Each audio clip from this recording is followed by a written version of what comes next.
يعني المفروض مثلا لو انت مكتئب لما بتيجي تنام مخك يجيب لك احلام حلوه علشان يوزن الموضوع ونفسيتك ما تتعبش، صح؟ لا انا مخي غبي. انا مره كنت نايم زعلان وكده، واحده سابتني يعني، فنمت حلمت ان انا واحده وبتجوز،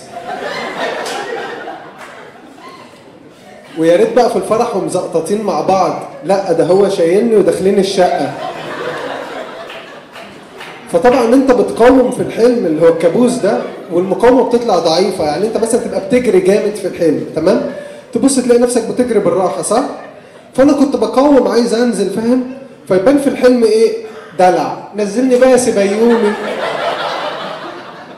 في مره رايح مؤتمر بره، انا خلصت المؤتمر ودخلت ادخل الحمام، انا ما اعرفش انا رايح على الابيض.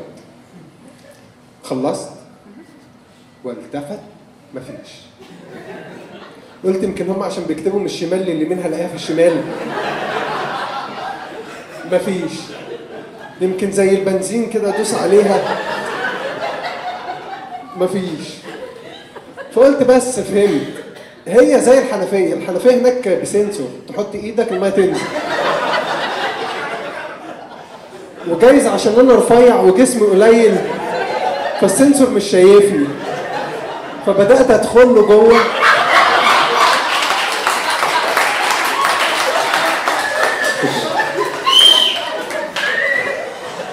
شويه وسمعت الكابينه اللي جنبي واحد بيدخل، فقلت اساله، فطلعت له من فوق، يا حاج والنبي فين الشطافه؟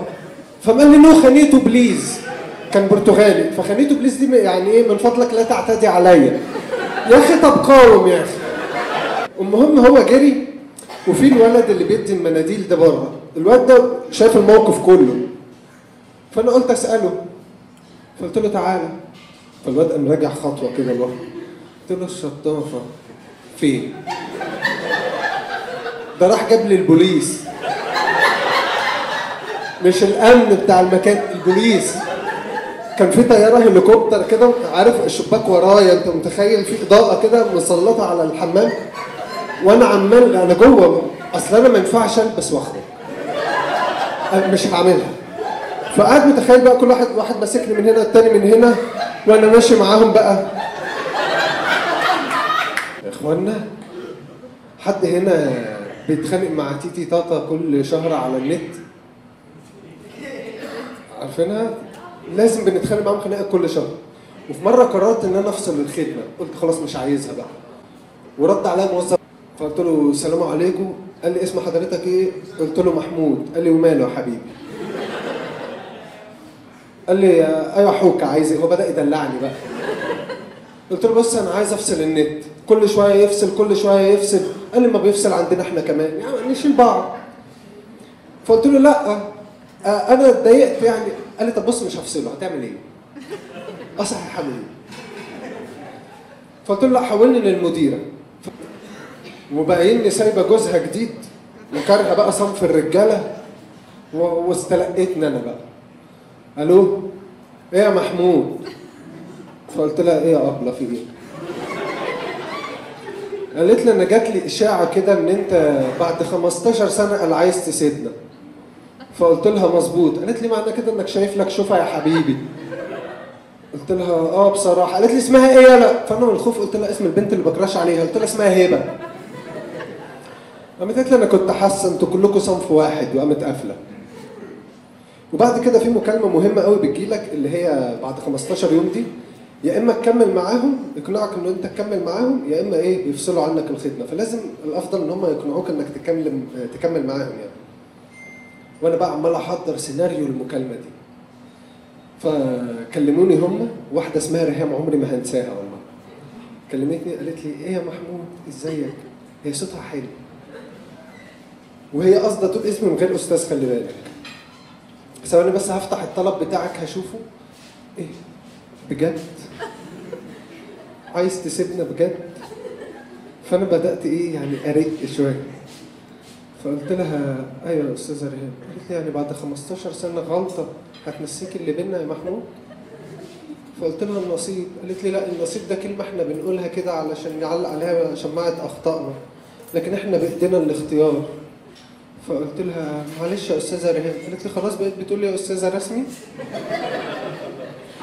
طب افتكر اول اغنيه غنيناها مع بعض وبدات تغنيها لي بصوت واطي، 037.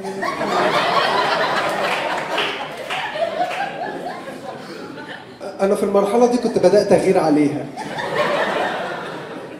قلت لها ريهام هو انت بتكلميني كده انا بس ولا كل العملاء؟ قالت لي لا يلا والله انت جوزي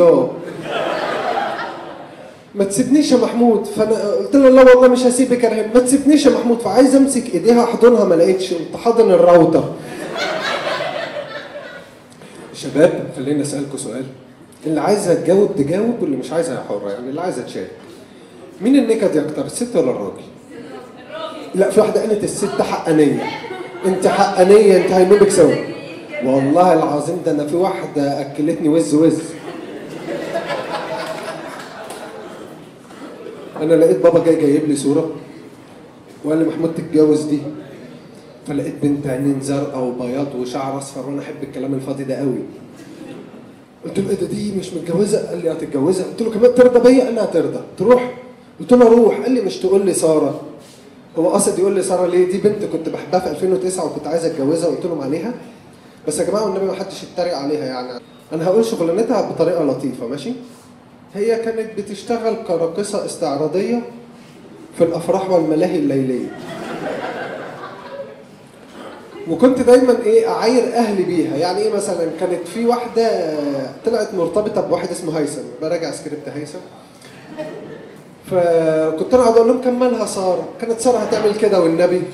دي واحده. الثانيه كانت عايزه تسيبني وتاخد هي الشبكه، فانا اقعد اقول كانت ساره هتعمل كده، طب على الطلاق كانت هي اللي هتجيب لي الشبكه. فهو بقى بيقول لي مش تقول لي ساره يعني. المهم تاخد والدتك وتروح. قلت له روح دلوقتي. وفعلا خدت والدتي ورحنا.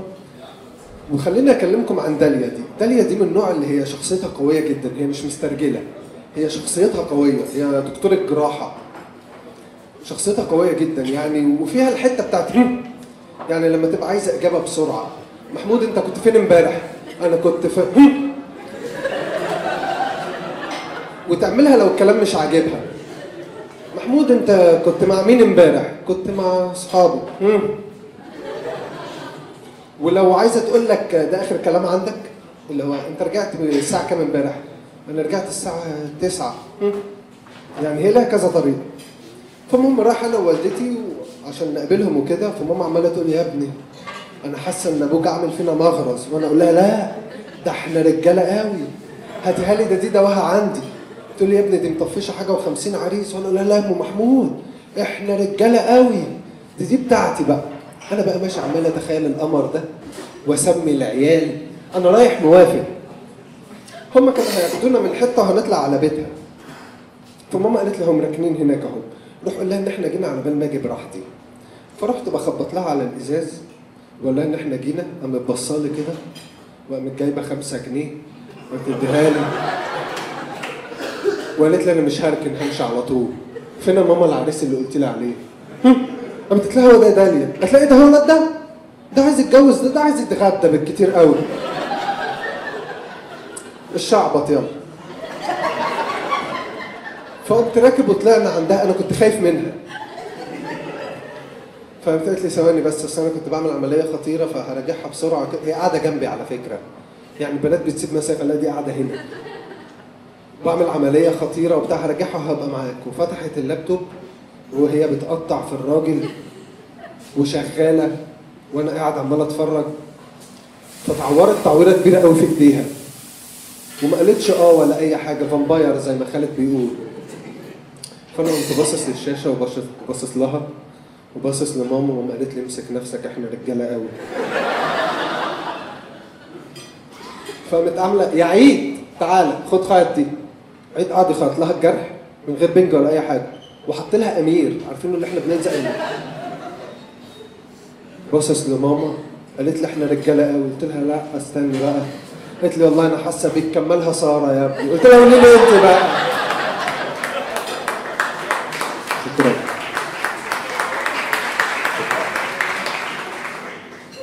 قفلت اللاب قالت لي محمود بص، انا اهم حاجه يبقى انت عندك طموح. ايه هو طموحك في الحياه؟ فقلت لها، انا قلت بقى باين لها ان انا تافه هتسيبني. قلت لها بصي، انا حلم حياتي اصحى من النوم الاقي هيفاء وهبي بقى ايه جايه عليا، وعارفه بقى الترابيزه اللي هيبقى عليها لانشون وبسطرمه والحاجات دي وتحطها لي على السرير وكده، وبسعى في الموضوع ده. قلت لها بتعمل ايه يعني؟ قلت لها بنام كتير. قالت لي اه. بص انا اهم حاجه عندي احس معاك بالحمايه، احس معاك ان انا في امان. ده انا خايف تقولي لي انت اللي هتجيب العيال. فقلت لها اه لا ان شاء الله ربنا يستر. قالت لي يعني لو احنا ماشيين في الشارع وطلع علينا حرامي هتعمل ايه؟ قلت لها هضربه. فبصت لي بصت اللي انا مش مصدقه، اللي هي الستات لما ينووا النكد بقى تلاقي الحاجبين دول طلعوا وليهم قاعده كده معينه يعني. فقلت لها او هعطله عشان اديكي فرصه تهربي. قالت لي طب لو طلعوا 2؟ قلت لها هضربهم او هعطلهم اديكي فرصه تهربي. قالت لي طب افرض دخلنا محل وطلع كل اللي فيه حراميه، قلت لهم عطليهم ادينا فرصه. قعدت اتخيل لما تيجي تولد، يعني مثلا في موضه كده الراجل بيصور حاله الولاده كلها ويقعدوا يتفرجوا عليها صح؟ فقعدت اتخيل مثلا لو جه الولد شبهي اول ما ينزل اخ شبه حبيبي ايه الكلام؟ ايه ده احنا مش كنا متفقين على ساره؟ انت ايه؟ او لو بنت تبقى زيها يعني اول ما تنزل محدش مد ايده على اللي انا نازله، انا نازله مين فيكم بابا؟ هي كانت دايما فيها كلمه ان اي حد من دورنا تقول عليه العيال. فانا قاعد بتخيل كده وهي عماله تكلم ماما وبتاع، وكانت اختي وبنات عمي جايين، فانا بقى سرحان في الخيال ده يعني. فلقيتها مره واحده لفت لي قالت لي محمود على فكره انت اللي هتجيب العيال. فانا فهمت غلط. قلت لها هجيب العيال؟ ما طول عمرها ماشيه انتوا اللي بتجيبوهم على حظ محمود خشبه لما يجي يتجوز. قالت لي يعني انا الساعات اروح اجيبهم؟ قلت لها انت كمان عايزاهم دلوقتي؟ فماما قالت لي انزل جيب اختك وبنات عمك متخلف. بعدين بقى خدنا بعض وروحنا كده، ولقيت ماما قلت لي ها محمود البنت عجباني وعاجبه ابوك. قلت لها جوزها لابوي. الانجليزي، حد هنا بيعرف انجليزي؟ مش قوي. طب اعملي مش واخده بالي. انا مره رايح بعمل انترفيو مهم جدا، كانت شركه انترناشونال وبتاع، وجم قالوا لي محمود اهم حاجه عندنا الانجليزي بتاعك يبقى حلو. قلت لهم لا تمام. قعدت اعمل الانترفيو وعمال بقى اتخيل نفسي وصلت للعالميه كده زي عم ابي صلاح جاري كده بيشتغل ستيوارت مهمه قوي في فندق كبير. فالمهم انا مش عارف ايه هو، بس شكله بيبقى لابس بتاع كده وهو نازل ومعاه شنطه، راجل مهم كده. المهم قعدت اعمل الانترفيو، قالوا لي الانجليزي بتاعك عامل؟ قلت لهم كويس. قالوا لي لا انت هتعمل انترفيو تاني. فعملت الانترفيو التاني، دخل عليا واحد جرم كده قال لي ولا الانجليزي بتاعك عامل ايه؟ قلت له بريفكس يا باشا. قال لي لا انت تعمل انترفيو تالت. فقلت له هي الشغلانه دي ايه؟ قال لي هتقف تبيع ابواب، عارفين بيبان الشقق الصفيح دي، وهنديك 800 جنيه. فاعتذرت عن الشغلانه وماشي بمخي الغبي اتخيل ليه الانجليزي كان مهم. فقعدت اتخيل ان انا قاعد في يوم حر كده ودخل عليا زبون انجليزي رخم بقى، فدخل عجبه باب فقام جاي لي قام قال لي هيز بيس اون يو. قلت انا قايل له نيو بيس اند هيز ميرسي اند هيز بليسنج. السلام عليكم. وعليكم السلام ورحمه الله وبركاته. هاو ماتش ذيس دور وركينج؟ يمشي على كام الباب ده؟ قلت له ذيس دور وركينج 3 اند هاف. الباب ده عامل 3 ونص. قام قال لي واي اونكل؟ ليه يا عم؟ يسترداي امبارح اي سو هيز براذر، انا امبارح شايف اخوه. تراست اند بليف ان جاد، تصدق وتؤمن بالله. 310 كان ب 310 اند زيرس توكن كان فيها كلام. قلت له نو مان نوت لايك ذيس دور. لا يا راجل مش زي الباب ده. ذيس از ريالتي ابانوس فروم هيز كونتري، ده ابانوس ملكي بتاع بلاده. اند اي نو، وانا عارف يو ويل تيك يور تيرن اند كم باك تو مي، انت هتاخد لفتك وهجيني. قام قال لي لوك فازر، بص يابا، give me the buyer and the seller's word، اديني كلمة البيع والشراء from last، من الآخر. قلت له لوك ميكانيك، بص يا اسطى